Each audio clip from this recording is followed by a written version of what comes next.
What's up, YouTuber fans, streaming fans, cryptocurrency fans? It's your boy, BritVR. Welcome to the show.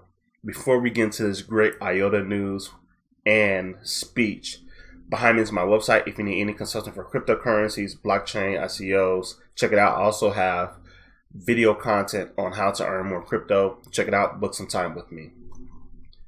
Yesterday, Monday, I was at this meetup, and the first video is linked above was from Rumi. She worked for Goldman Sachs vice president, and she worked for CME, all connected to cryptocurrencies. She's huge in distributed ledger technology. Go watch the video. She's coming out with a new financial platform, so go check it out. But today we're talking about New Mobility Lab, and the speech was from Renz. And this guy is an advisor for IOTA, and he's a manager partner for New Mobility Lab, which is working with IOTA. I won't tell you too much. Please hit that like button.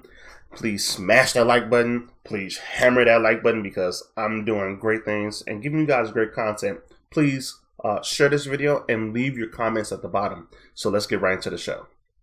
Today, my name is Renz. I'm a director at the New Mobility Lab, where we envision, inspire, and co-create the future of mobility.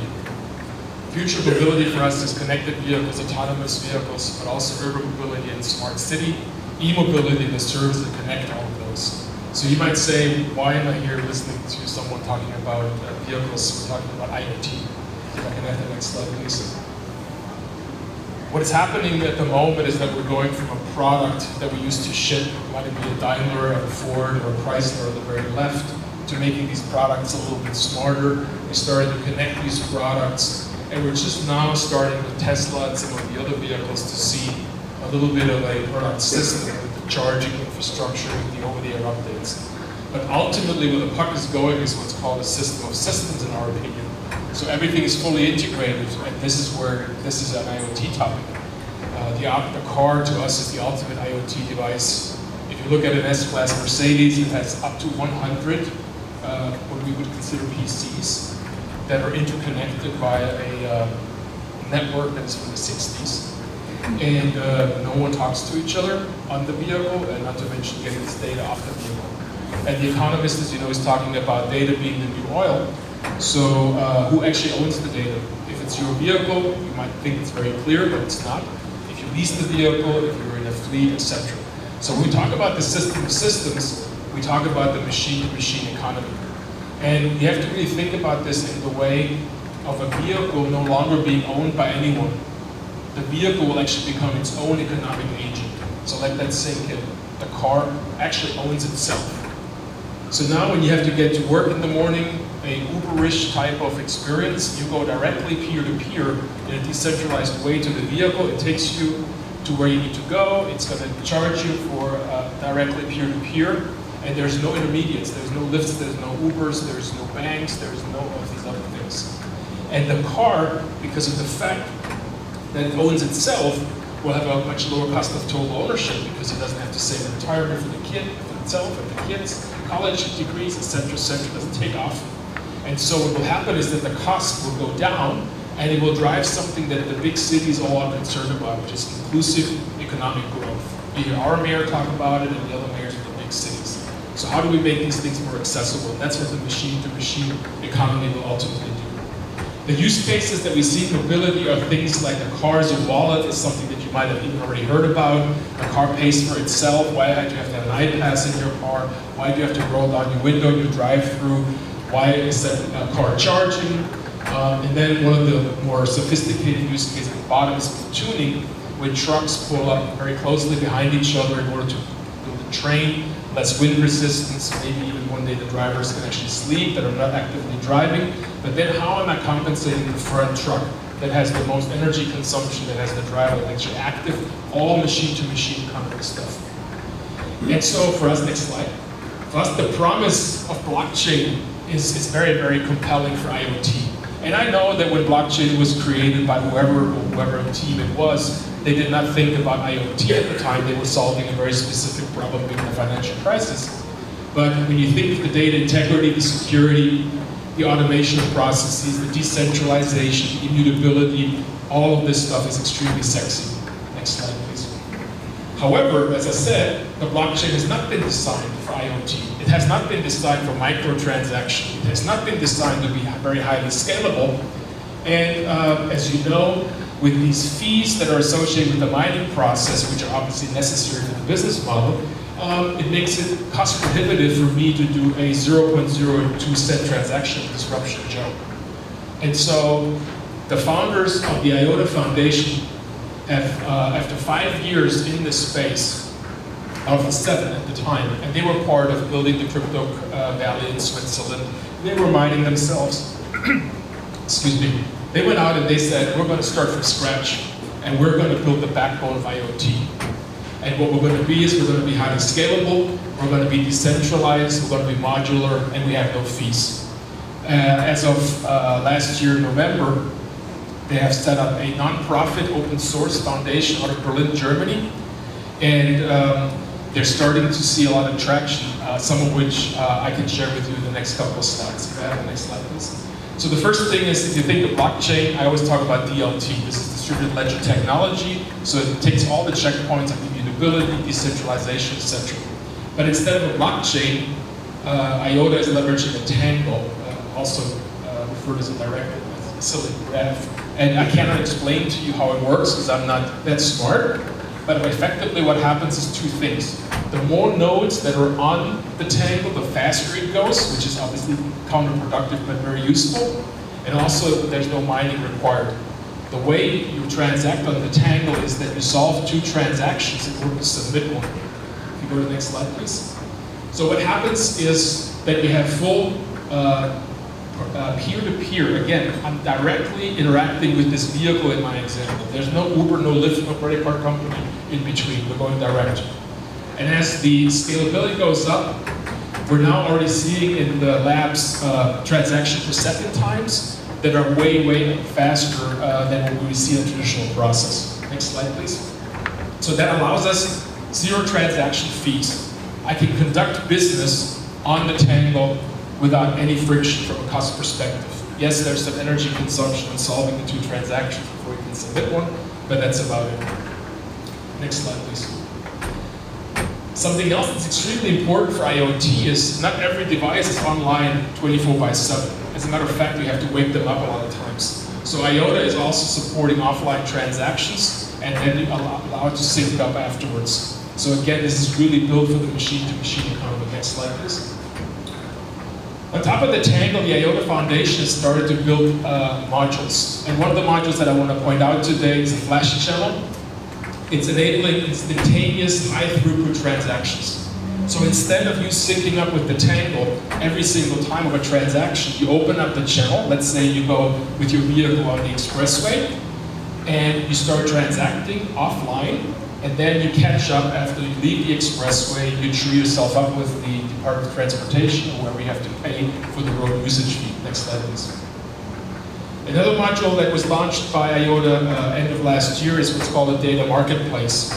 Not only is the data siloed outside of the organizations, but it's also siloed within. If you're working for a Walgreens or a General Motors or any other company, you will have silos. And what it does on the data marketplace is allows you to submit your data on a data lake.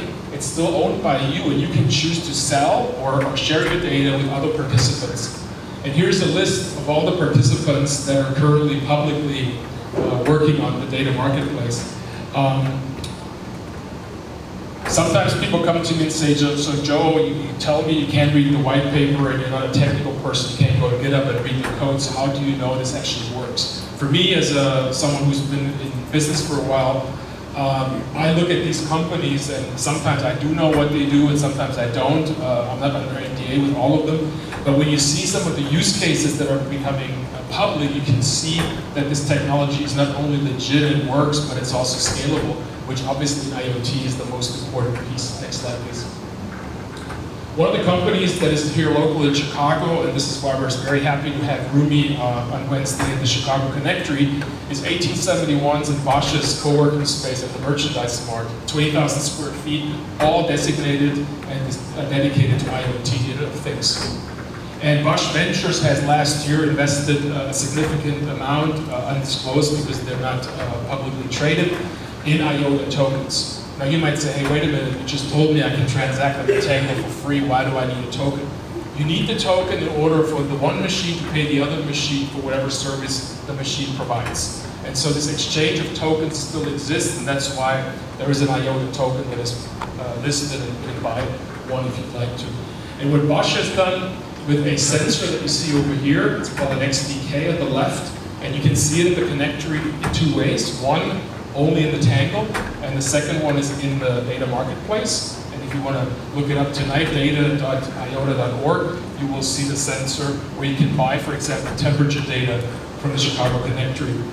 And what that system does is it leverages another module of IOTA called masked authenticated messaging.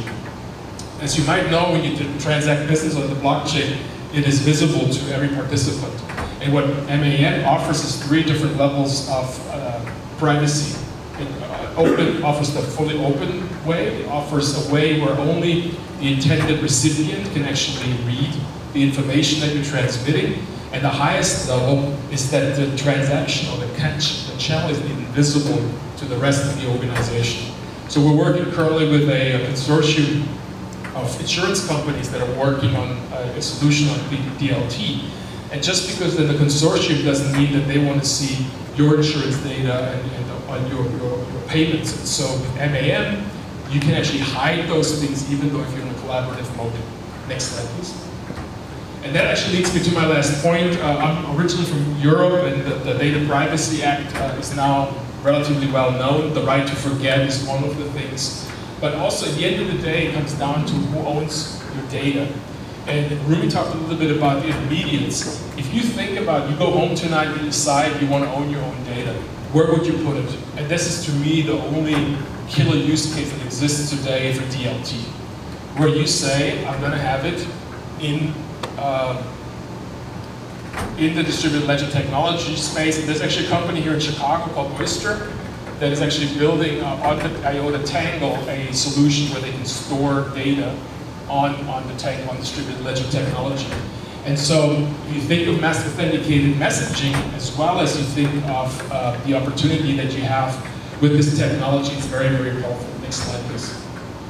And what that leads to, and Inc. obviously is focusing on helping young entrepreneurs with coming up with ideas, is this technology creates business model opportunities that you could not have touched before because they've been economically unfeasible, such as devices trading resources amongst themselves, such as anything with a chip can be leased. We now have companies already that put compressed air compressors on site, and they only charge you for the air that you're actually using, just like the airlines only pay for the engines of the plane when the plane is in flight.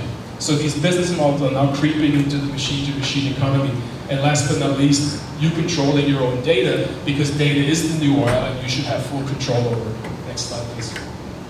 My last slide, a lot of people, including relatives over dinner, ask me, so when is this going to happen? And I have always been very optimistic that this is the year for DLT. And we have this announcement from CeBIT, which is the German version of CES, where VW has announced that the first IOTA-based product will be released early next year. And again, this is one of the biggest European car manufacturers. When they say they're announcing a product, we're not talking about 3 vehicles, we're talking about quite a number. And for those who are new to the space, there's not a Fortune 500 company that's not looking at distributed ledger technology. And there's certainly use cases where IOTA is not a fit. Again, IOTA's focus is purely on the machine-to-machine economy, but it also has recognized the interoperability that Rumi just mentioned. And so some of the announcements around a project called Q are interoperability, are version of smart contracts, for the lack of a better term, but interoperability will be key because the machine-to-machine economy needs to be enabled. Next slide, please. I'm here in Chicago. I'm out working on the connectory 1 day a week. Most of you can just drop me an email. I'd be happy to talk to you about IOTA. We have a pretty active meetup group with 1,500 plus members. Again, we're hosting Rumi on Wednesday, and there's other things that are coming. We're going to do Voices of Blockchain with Disruption Joe in August, and we're hopefully going to have an announcement early next week around a hackathon as well. So appreciate you guys coming out, and thank you.